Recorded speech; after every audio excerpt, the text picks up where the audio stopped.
The Woke Wars: How Killing Diversity, Equity, and Inclusion Could Cripple Democracy, Education, and Infrastructure. For years, the battle over wokeness has raged across America. Some see it as enlightenment, others a dangerous ideology threatening the very fabric of society.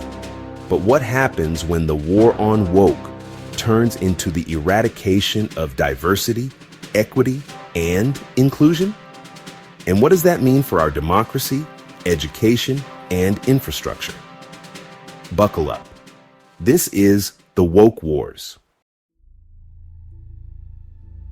Once upon a time, woke meant being aware of social injustices, particularly racial discrimination. It was about being conscious of inequality, acknowledging history, and working toward a fairer society. But somewhere along the way, woke became a political grenade, lobbed into the culture wars with reckless abandon. The term took on a life of its own, morphing into a catch-all insult for everything conservatives despise. Social justice, woke. Climate change activism, woke. Inclusive hiring, woke. Even liking your coffee with oat milk, woke. The Republican Party, led by figures like Donald Trump and Ron DeSantis, has waged war on wokeness, using it as a political boogeyman. But let's be real. What does that even mean? In today's America, you might be woke if you believe in racial equality, LGBTQ+ rights, environmental protection, or, heaven forbid, history classes that actually teach history. But if you're a hardline Republican, big business lobbyist, or someone who unironically collects MAGA hats, congratulations. You are officially not woke. Donald Trump and his allies claim wokeness is a form of oppression, a radical leftist takeover aimed at silencing real Americans. In contrast, Democrats and progressives argue that rejecting diversity, equity, and inclusion initiatives is an excuse to maintain the status quo, where privilege dictates opportunity.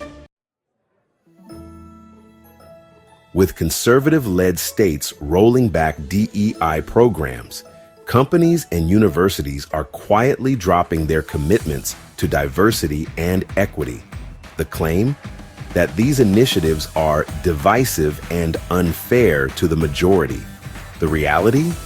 The elimination of DEI could set progress back decades. Democracy thrives on representation, but when DEI is dismantled, who gets left out of the conversation? Without policies that promote equity, marginalized communities face even greater hurdles in political participation. And if history tells us anything, it's that the fewer the voices heard, the easier it is to manipulate the system. From book bans to curriculum restrictions, the attack on woke has infiltrated education. Teaching about systemic racism, canceled, gender studies, axed. Even mentioning that America has a complicated past, off limits. The result? A generation that grows up with a censored, sanitized version of history, one that benefits those in power. Infrastructure isn't just about roads and bridges. It's about who builds them and who benefits. Without DEI policies, contracts and job opportunities disproportionately favor the well-connected, shutting out minority-owned businesses. The long-term effect? Economic disparity deepens, and entire communities are left behind.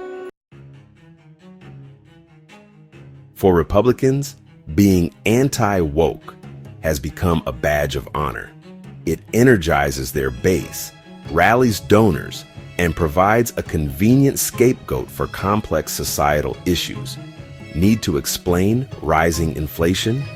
Blame wokeness. Job losses? Wokeness. Your football team didn't make the playoffs. Somehow, wokeness, Trump. We will never let the woke mob take over America. What does that even mean? Who is this woke mob and where are they meeting? And more importantly, can we get the address for their potlucks? So, where do we go from here? Will America embrace diversity or slide back into the good old days when opportunity was reserved for a select few? The future of democracy, education, and infrastructure depends on the choices we make today. Is this the end of DEI? Maybe on paper, but in reality, the fight isn't over.